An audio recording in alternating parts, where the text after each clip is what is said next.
ఇతను వచ్చి యూపీ అతను ఇక్కడ తబ్బాకు పని చేస్తాడు, వంట చేసే పని. ఇతను ఏమేం చెప్తాడు, ఇతను హిందీలోనే చెప్తాడు, ఇతనికి తెలుగు రాదు. ఇతను ఏం చెప్తున్నాడు మొత్తం నేను ట్రాన్స్లేట్ చేస్తాను, ఏం చెప్తాడో మీకు చెప్తాను. ఇక్కడ వర్క్ ఎలా ఉంటుందో. आपका नाम क्या है? मोहम्मद असलम इदरीशी। इधर कितना साल हुआ आके ये घर पे? मैं इस घर में पौने 3 साल हो गया है। स्टार्टिंग में कितना है दरमा?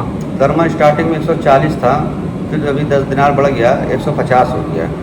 मॉर्निंग कितना बजे? 7 बजे उठता हूँ मैं।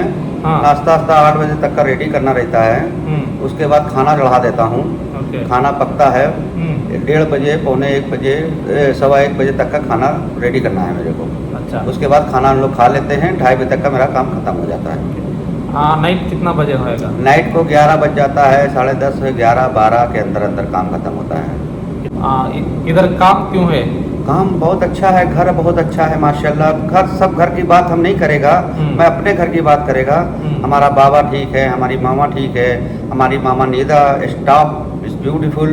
बहुत अच्छा घर है हमारा, अल्हम्दुलिल्लाह, अल्लाह का फजल करम से बहुत ही अच्छा घर है। मैं ऐसे घर को सलाम करता हूँ और हर बंदे को हम ये चाहता हूँ कि कोई भी इंडिया से इधर आए तो इसी तरह से घर मिलना चाहिए।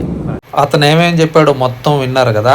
అతని పేరు అస్లాం అంట. యూపీ అతను. కువైట్కి వచ్చి 3.5 సంవత్సరం అవుతుందంట. వచ్చిన స్టార్టింగ్లో 140 ఇస్తా అన్నారంట జీతము. ఇప్పుడు రీసెంట్గా 6 నెలల నుంచి పెంచారంట, 150 ఇస్తున్నారంట.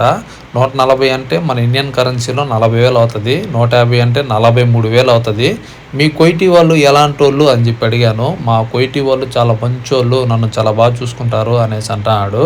నీకేమైనా పాకెట్ మనీ ఇస్తారా అని చెప్పి అడిగాను. పాకెట్ మనీ అయితే ఏమి ఇవ్వరు, నాకు సబ్బు కావాలన్నా, షాంపూ కావాలన్నా, మొబైల్ రీఛార్జ్ కావాలన్నా మొత్తం కువైట్ వాళ్ళే చూసుకుంటారు అనేసి అంటున్నాడు. వర్క్ ఎన్ని గంటలకు స్టార్ట్ అవుతుంది మార్నింగ్ అని చెప్పి అడిగాను.